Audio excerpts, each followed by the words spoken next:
We have a shoot tomorrow, so I thought I'd take this opportunity to walk you through the setup and what it looks like. Here's a nice overview shot of the setup, but we're gonna go piece by piece and explain what we're doing and why. We're gonna start right here. This is the GH4 with the Sigma 50 to 100. We are using a Metabone speed booster. We've also got a matte box on there. Not really any purpose to it other than just to make the camera look a little bit more professional.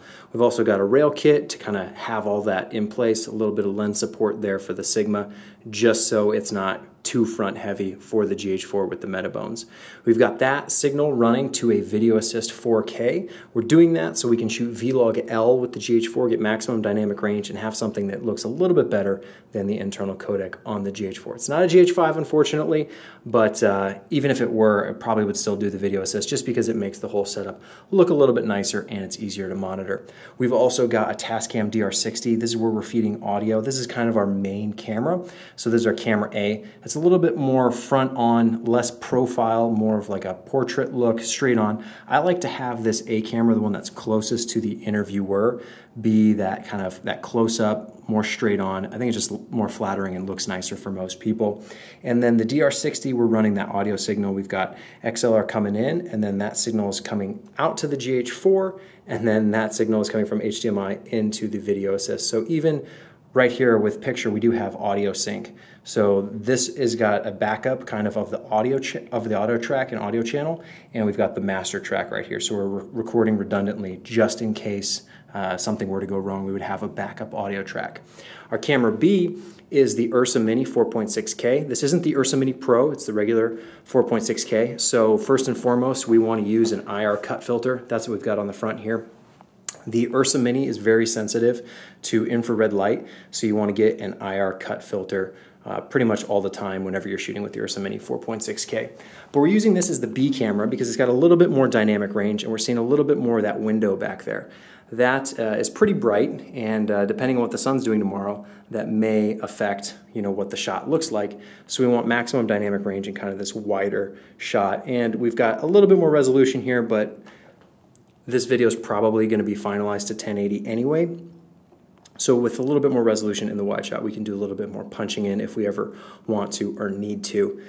This is sending signal via SDI over here to another Video Assist 4K, just for simplicity in terms of the cards being the same format, taking SD cards. We're just recording here and here. And we are recording ProRes proxy. So we're doing 4K, but we're doing it at the lightest kind of setting for ProRes files, proxy files.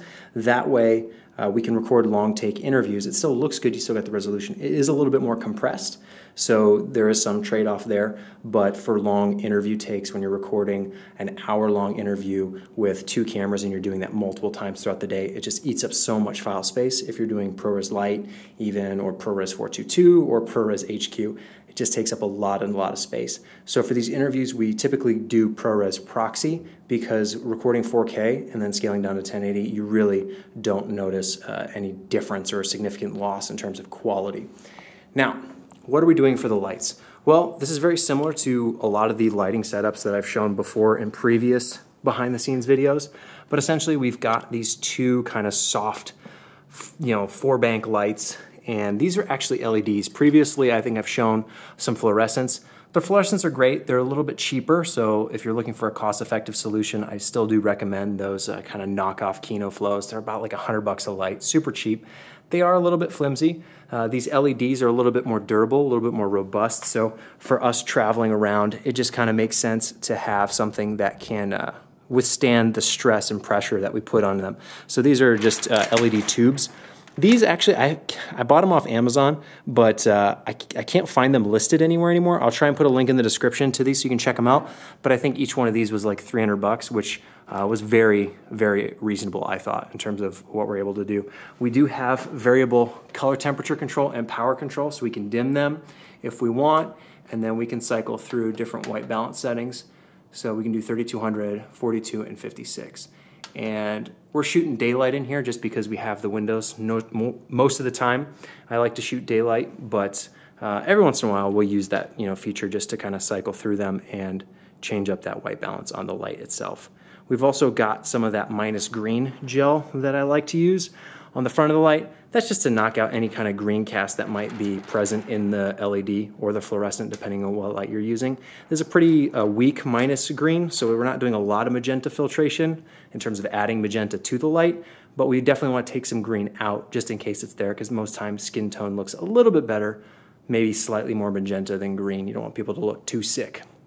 And that's all being shot through just one of these collapsible diffusion panels. These are really, really great, super easy to travel with. You can throw them in a suitcase and they expand and get really big. It's kind of like a 5-in-1. We just take the outside off and use it as diffusion. We've also got another one set up here. This one isn't really doing much of anything other than just kind of creating a nice barricade or wall so that people, client or anyone else who's in the room, can sit over here and they don't really have to worry about making eye contact with the interview subject. It can be kind of distracting when someone has to look at a bunch of people in the room. It can be a little intimidating. So this way, we've got whoever's being interviewed right here, and they don't have to worry about whoever's back over there. They're just kind of out of sight, out of mind. We've got right here, we've got the Audix SCX1. A lot of people have asked me about this boom microphone. This works really well for interview setups like this. And the reason we put it on the boom as it's rigged currently is just to get that microphone as close to the subject as possible. And it is wired. A couple people have asked why I don't use wireless mics. I don't like the wireless mics just because with wireless you have signal interference, there's, batteries can die, things can go wrong. When you're hardlined in, and it's not even that far away from the camera, so running an XLR cable is not that big of a deal, it just makes it a lot more stable, and I think the quality's a lot better.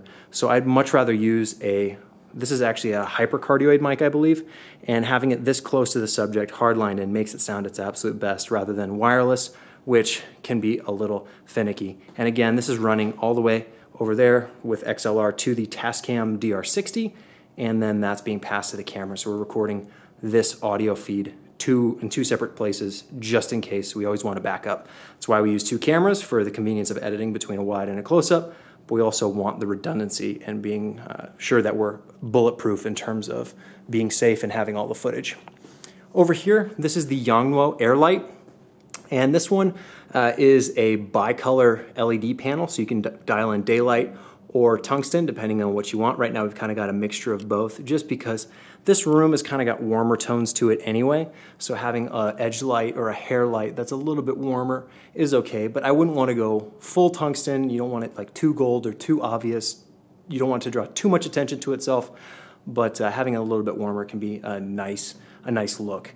And this is rigged on a boom arm. This is all in one stand. I can put a link to this in the description. These are really helpful because you can use it as a regular photo stand. And the reason we use these type of stands instead of C stands is because we're traveling all the time with this stuff, and these are just a lot lighter. C stands are more reliable, they're more stable, but having these photo stands for all of our stuff, as long as we're not putting super heavy duty lights on them, they work really well. And you just got to be a little bit careful with the weight you're putting on them. But this one's really nice because it actually collapses inside of itself and packs down really nice, but you still have the boom arm there, so you can do that kind of nice little edge.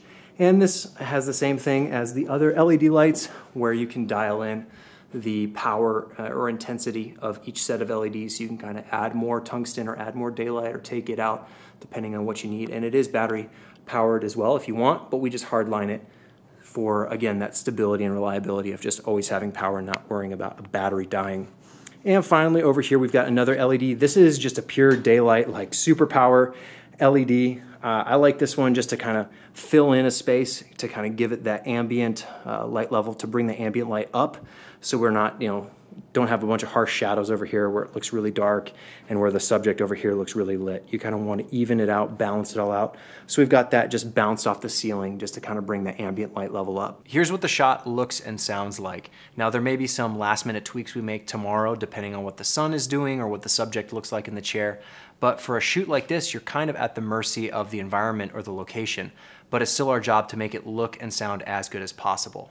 That's pretty much it. It's a relatively straightforward setup if you've seen some of my other behind the scenes videos, but hopefully this walkthrough was helpful in terms of giving you maybe some ideas for your own shoots.